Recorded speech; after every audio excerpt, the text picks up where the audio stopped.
A gente nesse vídeo vai tratar de um exame de ultrassonografia perianal.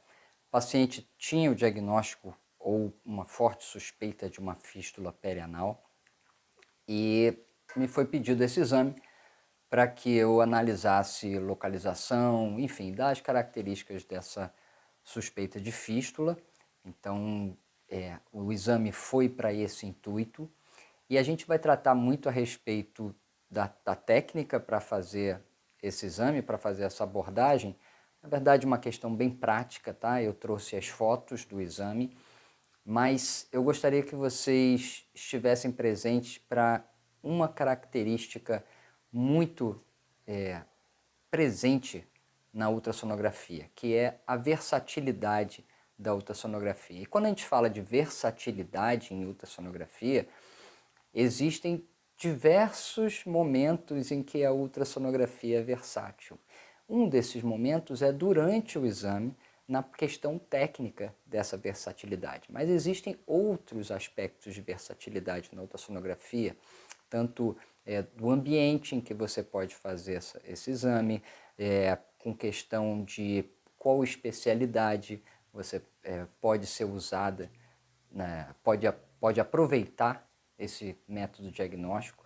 Então, são diversos aspectos da versatilidade que eu acho muito interessante a gente começar a estar presente com relação a isso também. Mas vamos para o exame. Eu vou começar mostrando algumas imagens da forma como eu iniciei essa abordagem, tá? Depois de conversar com o paciente, entender qual eram suas queixas, o que ele tinha até aquele momento de certeza, de exame, de investigação. O colega, ele simplesmente colocou no pedido do exame que realmente era uma suspeita de fístula e assim foi. E aí eu comecei a fazer essa abordagem. Então a gente vai começar com essa imagem, ok? Então, isso daí. Essa foi uma das abordagens iniciais que eu fiz, em que na região perianal aparece essa imagem, uma imagem anecóica, mas não é um anecóico puro, né? A gente percebe um certo conteúdo aí ligeiramente ecogênico, um pouco heterogêneo, mas bem definido, né? E muito próximo da pele, tá? Então, assim, a ectoscopia, ele tinha uma imagem muito pequena na pele, em que faz jus a essa imagem, drenando para a pele do períneo, tá? Então, isso daqui era exatamente o períneo do paciente. Então, a gente sabe que aqui, isso é uma imagem longitudinal, tá? Na região do períneo, perianal. Então, a gente sabe que aqui estão os pés e para cá a cabeça do paciente. Logo, o ânus do paciente está mais para essa região à esquerda da nossa imagem. Então a primeira abordagem que eu fiz foi essa, e realmente tinha uma imagem de uma coleção muito bem delimitada, com esse líquido ligeiramente espesso, tá? E aí, continuando a investigação, me ajustando um pouco mais o transdutor, eu comecei a medir o calibre. A gente percebe que tem uma parede ligeiramente espessa, ou seja, uma parede bem definida, espessa, e aqui não deu para ter uma noção precisa desse trajeto até a pele, tá? Pelo menos até aqui eu ainda não tinha isso, tá bom?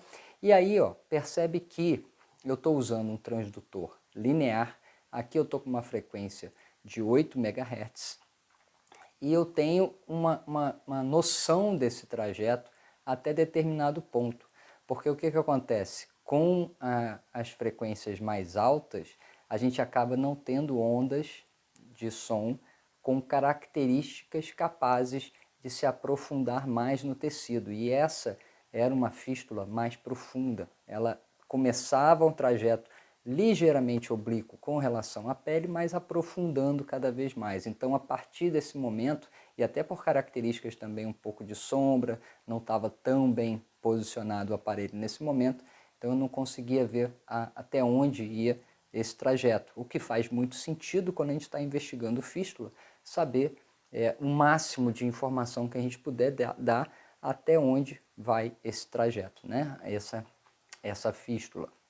Então, aqui eu ainda não tenho essa definição, exceto uma definição do líquido, que a gente percebe que é profunda, e a espessura, e a sua proximidade com a pele. Então eu continuei mobilizando meu transdutor, lembrando linear, nessa apresentação a gente percebe o aspecto retangular, né, da imagem. Então olha, aqui eu consegui subir um pouquinho mais, quando eu digo subir é me aproximar um pouquinho mais do ânus e perceber com um pouquinho de compressão, tentando trazer mais definição para as porções profundas. Então realmente, ó, aquela imagem que eu vi até aqui, eu consegui maior profundidade, inclusive a gente pode ajustar. Deixa eu perceber isso daqui um pouquinho. Ó. Ah, exatamente, olha só que interessante. Ó. Aqui eu tenho 1, 2, 3 centímetros de profundidade na minha tela. Quando eu venho para essa imagem aqui, ó, eu tenho 1, 2, 3, quase 4. Ou seja, eu aumentei quase que 1 centímetro a mais, posicionei melhor meu aparelho e assim eu tenho ainda uma boa definição de porções mais profundas, apesar do transdutor linear, apesar daquela frequência de 8, né? Aquela frequência relativamente mais alta, né? Não é uma frequência que a gente usa em abdômen, por exemplo, 3,5, 4,5, 5 para o abdômen, mas aqui deu para perceber bem até esse trajeto. Mas ainda não estava satisfeito com relação até onde poderia estar indo essa fístula, mas a gente percebe que o trajeto se perpetua, né? Se aprofunda e vai assumindo uma posição um pouco mais em direção à cabeça, né? Um pouco mais em direção ao reto, né? Porque lembrando, para cá, ó, mais ou menos nessa região, estaria o ânus do paciente. Bacana? Então, o ânus para cá, que é pele, o reto estaria passando mais ou menos por aqui. E foi o que eu tentei ir cada vez mais buscando essa melhor definição de distância, de localização, de tamanho daquela imagem. Tanto é que aqui eu comecei a medir, tá? Então, para mim, até esse momento ainda não tinha muita clareza da onde estava indo, aonde terminava, mas aqui a gente até supõe que isso termine por aqui, né? Então fecharia por aqui uma imagem tubular, né? Um trajeto tubular com aquele conteúdo líquido ligeiramente espesso, com uma parede bem definida. Você vê que a parede não é tão fininha, a parede é uma parede até bem definida, uma parede bem constituída já, né? Então existe esse trajeto. Mas eu imaginei que eu poderia ir além disso, tá? Aqui, ó, 4.6 é o maior trajeto, né? É a maior extensão. Então você vê que tem quase 5 centímetros aí de extensão essa fístula. E aí eu comecei a investigar, você vê que aqui, ó, aqui tá com 1, 2, 3, 4, aqui já passa um pouquinho mais, né? Tô com distância ali, mas enfim, aqui já é um pouquinho mais profundo, eu já pego mais aqui embaixo. E o que acontece é o seguinte, aqui está o ânus, tá?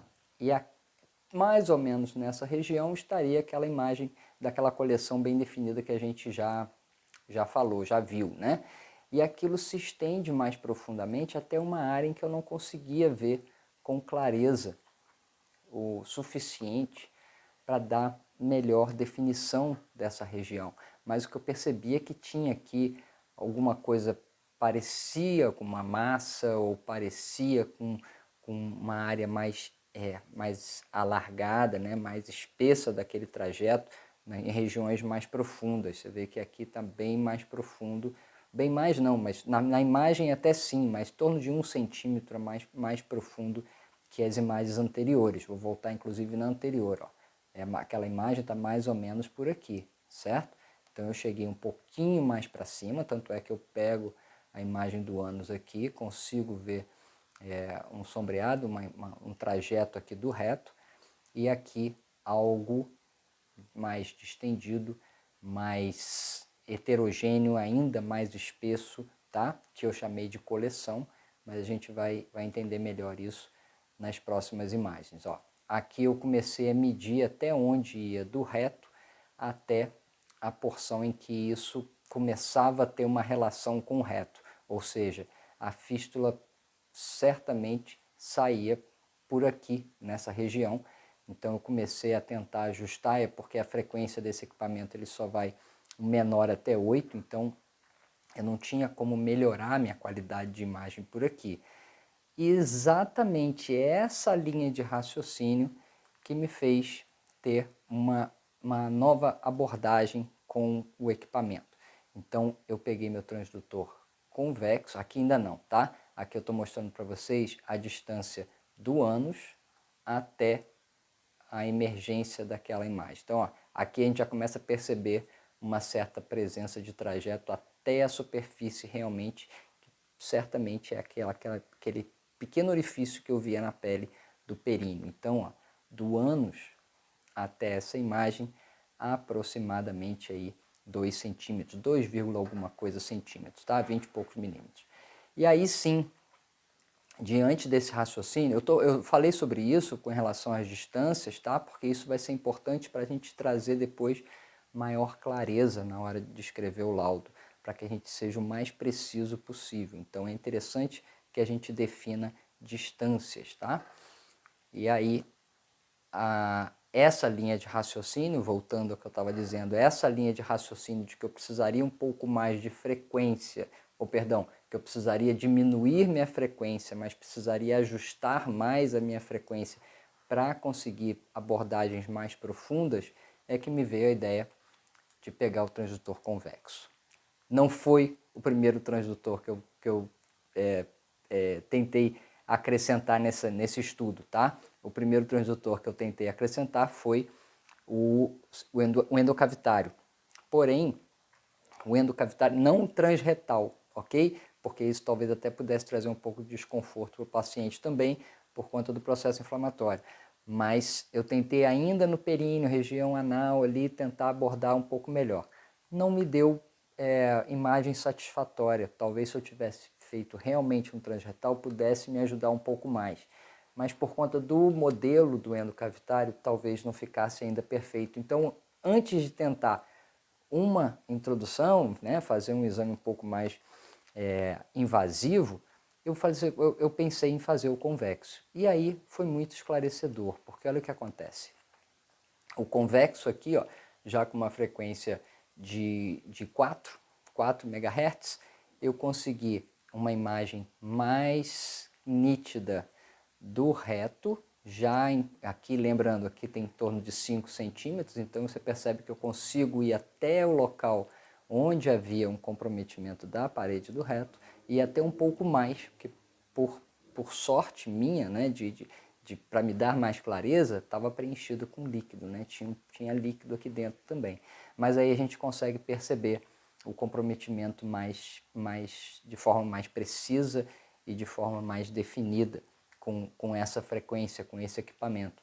Então, assim, essa é a versatilidade que eu estava falando no início, que a gente precisa ter na hora de fazer os exames de ultrassonografia. A gente tem que usar o que está ali presente, o que está disponível para a gente. E como eu tenho os 3 transdutores ali, poderia até ter outros, inclusive, que iam me ajudar ainda mais em algumas situações, mas eu tenho aquilo ali. Então eu tenho que usar tudo aquilo de armas que eu tenho, de armas entre aspas, para poder fazer o diagnóstico, tá?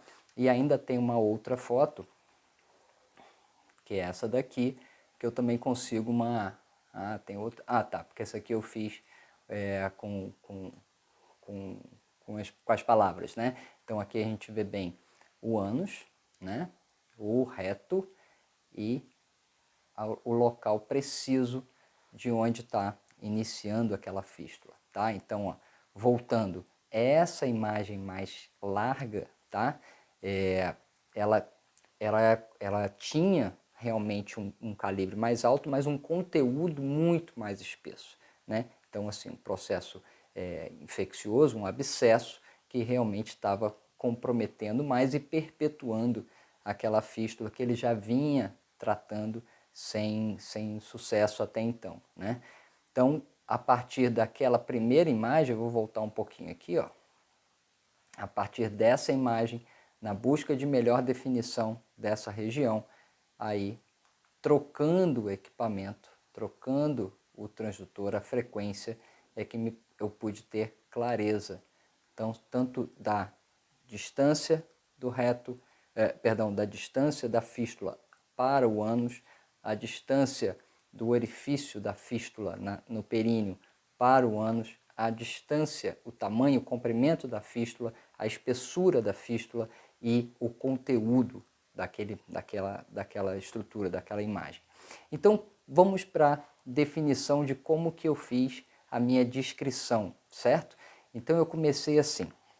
Quando a gente tem uma fístula, a gente pode simplesmente falar fístula. Mas eu quis dar um pouco mais de descrição nesse laudo. Descrição, não descrição. Descrição desse laudo. Então, como é que eu fiz?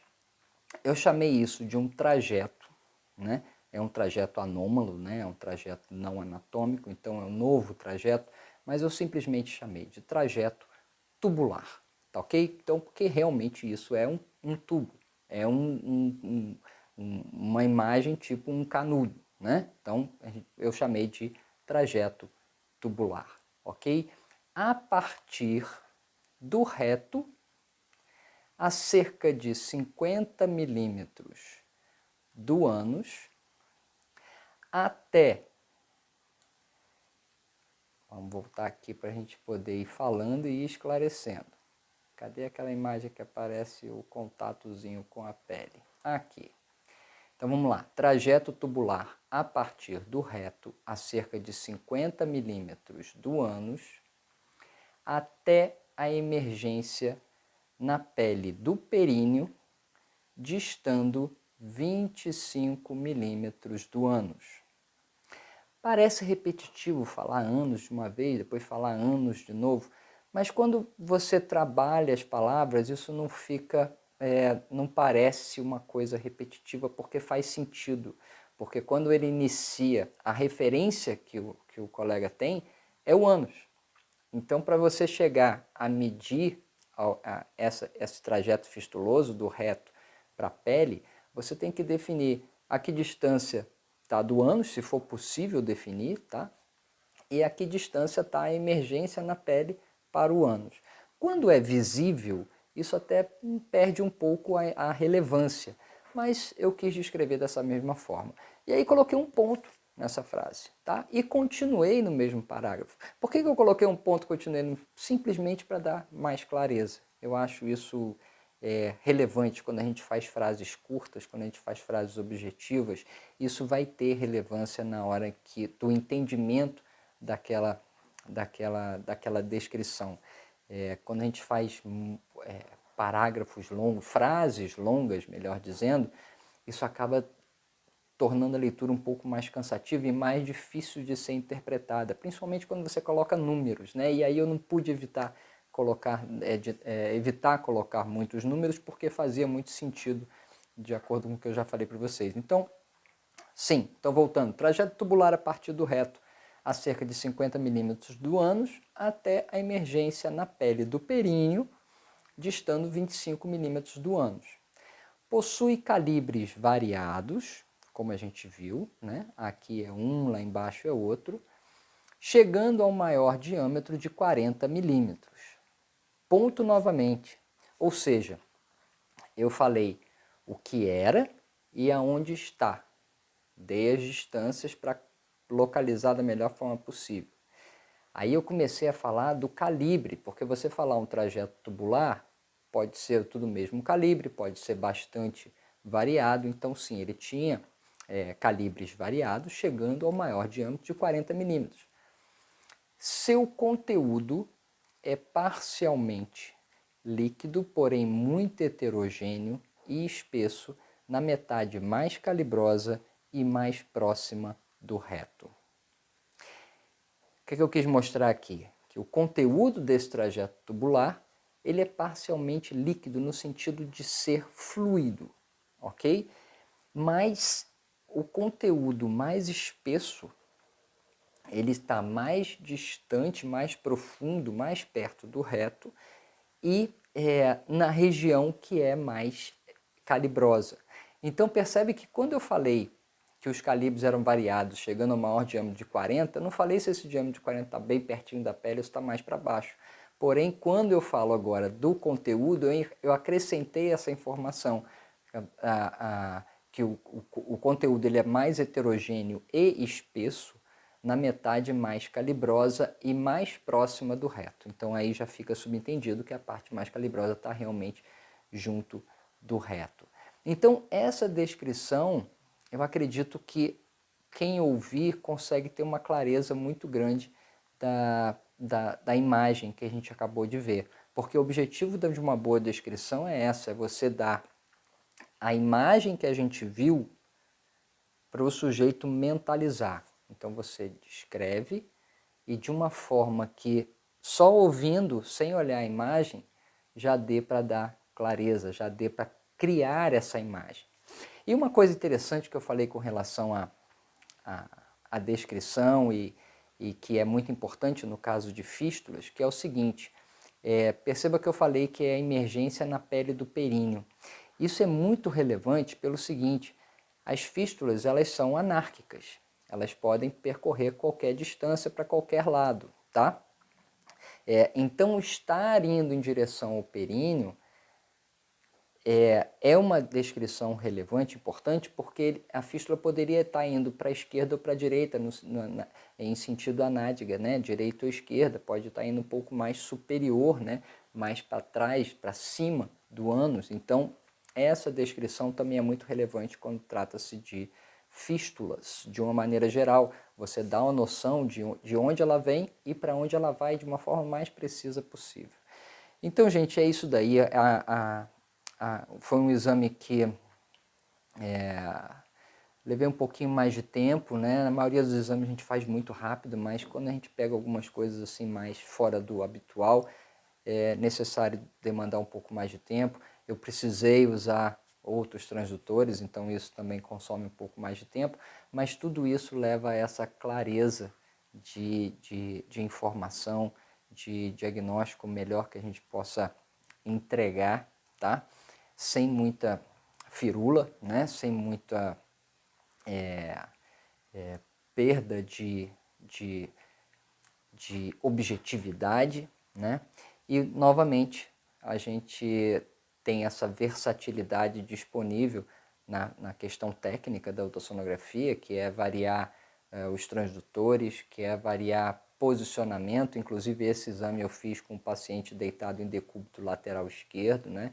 Ele de lado e com a perna de cima, a perna que ficou para cima, a perna direita, no caso, mais flexionada um pouco, e eu fiz dessa forma o exame. Existem outros modos de fazer, sem dúvida, desde que te dê conforto, tanto faz, tá? O importante é que você tenha essa versatilidade também. Então, voltando à versatilidade de posicionamento, a versatilidade dos transdutores, a versatilidade do ajuste de imagem, né? De usar frequências diferentes, e foi isso que me fez pensar no transdutor convexo. Eu queria ver um pouco mais profundo e eu não tinha mais como mexer na frequência porque eu estava com um transdutor linear.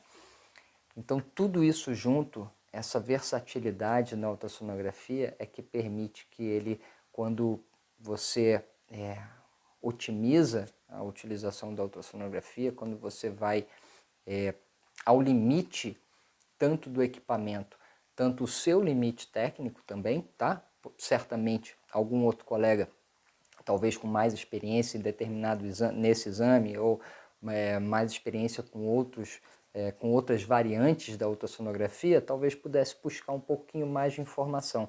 Mas é esse, a gente tem que sempre chegar no limite e ir tentando cada vez melhorar mais, aprofundar mais nos nossos limites também.